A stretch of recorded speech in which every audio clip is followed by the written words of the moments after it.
160 test ride activity for media and vloggers. So exclusive po kayo for today.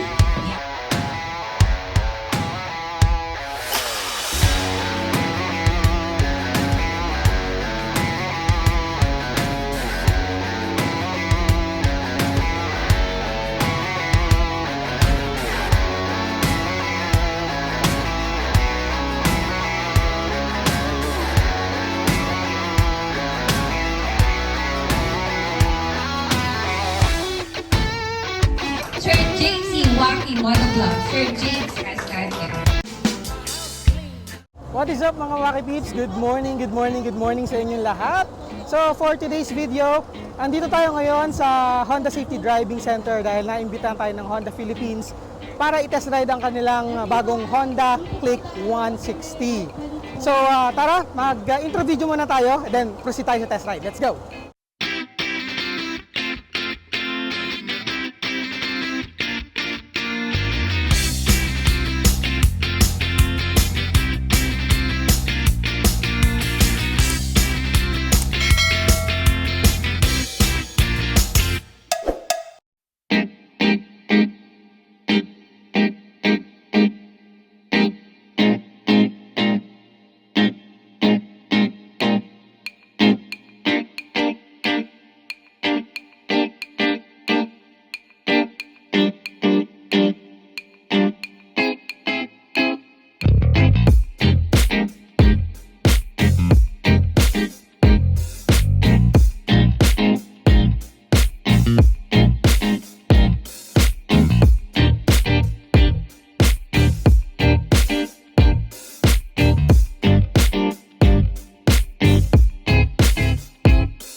What's up mga Waki Peeps? So quick commercial muna tayo, no? So before tayo mag-proceed din sa test ride nung Honda Click 160, advice ko lang kayo na hindi ako expert pagdating sa mga motor and hindi ako usually nagte-test ride. So kung ano man yung mga masabi kong mali dito sa video na to, correct nyo na lang via comment section. And also yung mga masasabi ko dito sa test ride na to is usually yung may experience ko lang during the test ride itself. Okay? So back to the video na tayo. So, ito na ang unang upo. Yun. Yes, let's go. Alright.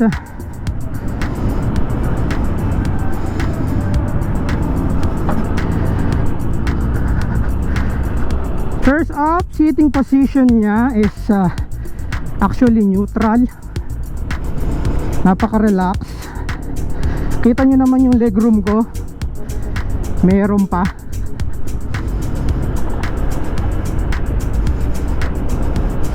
So habang tayo ay nagte-test ride dito, lalagay ko dyan sa screen yung mga specs na tong motor.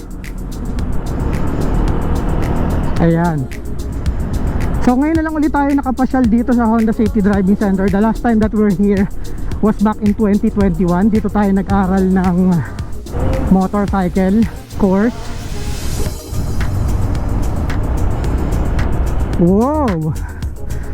So first off, no, una ko napansin sa kanya is that magaan siya, sobrang gaan. Grabe, napaka-nimble ah.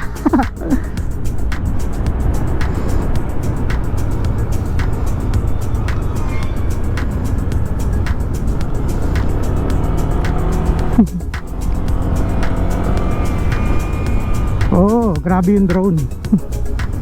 So sinusubukan ko yung rear brake. At dito naman tayo pataas. Tingnan natin kung okay, hindi naman siya hirap.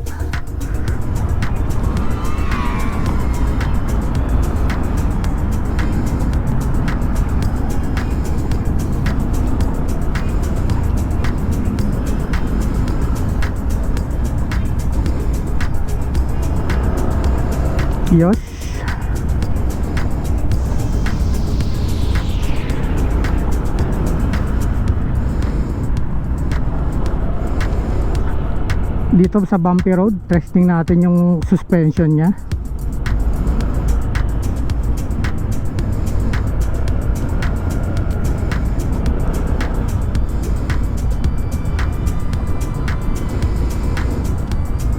Okay, paunahin natin si Kuya. Ha? Ha? Okay.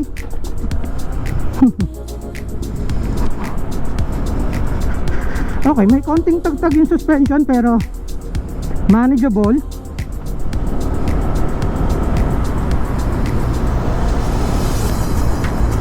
For the braking system, ayan, okay naman yung braking system niya. Braking test daw. Dapat nakahinto kayo ng tape. So, gamitin nyo yung brake ng sabay. Sabay, okay. Dapat diretso yung bike. Ako muna ha.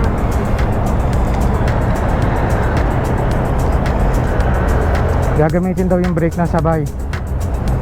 And sabi kanina sa briefing, hanggang 60 lang ang takbo.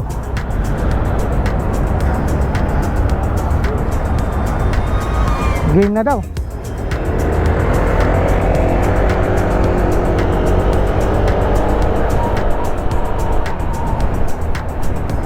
Ayos. Sakto. Nice. Ayos ang braking niya. So kahit wala siyang ABS guys, makapit yung preno niya.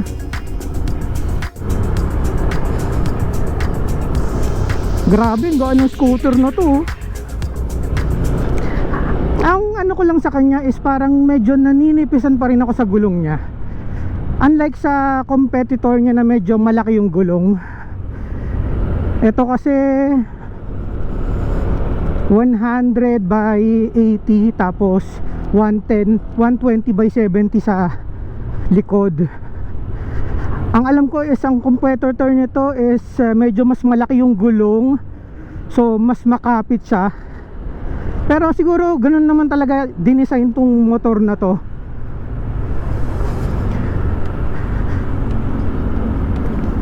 Ganda ng ano, ng kapit ng brake. Tapos sa sobrang gaan niya, ang sarap niyang i-ano-ano.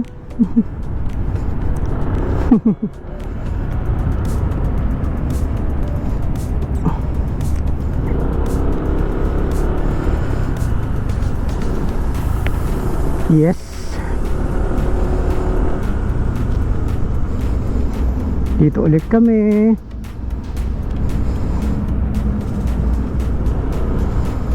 Okay, paunahin natin sila. Ayokong bumangga sa kanila. Hindi sa atin itong motor. Okay. Yes. Nice. Ayun na, may power siya eh. 15.3 horsepower at 8,500 RPM and 13.8 Newton meter of torque at 7,000 RPM. Oh ha, ang galing. Nice.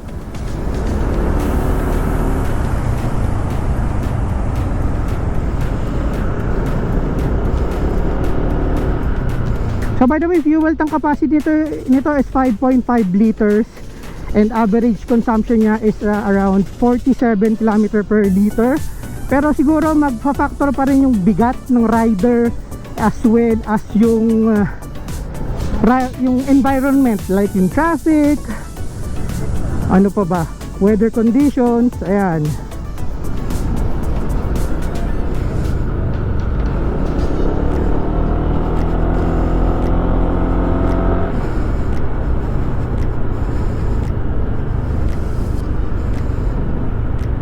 Ayan, slow lang tayo sa corner. Yung nice. So yung engine niya hindi naman ganun kaingay, pero smooth lang yung takbo niya. Power delivery niya smooth din. Hindi ka mabibigla sa power niya eh. Sakto lang. Yan, hindi din siya hirap sa paakyat. Wash. Doon ako nagulat sa combi braking system eh. I'm not sure yung last time na nag-test ride tayo ng Honda is like back in 2021.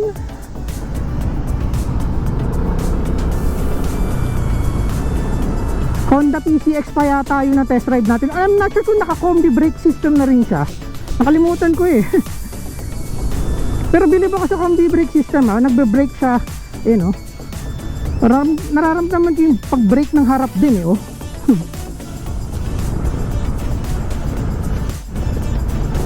Okay, let's go. Yes. Yeah. All right.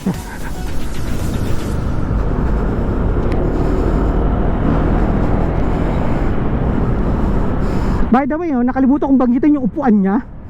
Yung upuan naman niya, okay naman, malambot naman siya. Ayan. And then yung suspension niya, ayan. Sakto lang din, nakita nyo naman kanina sa bumpy test.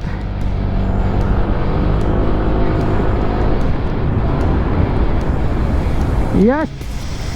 Oh, sakto. Nice. So since nasa controlled environment tayo, I think it would be better na magkaroon tayo ng testing nito in real life scenario eh. Like yung maglo-long ride tayo para matesting talaga natin kung paano siya sa traffic and paano din siya mag-perform regarding sa fuel consumption niya. Ayan. Tapos na pala tayo. Yes. So tapos na tayo guys.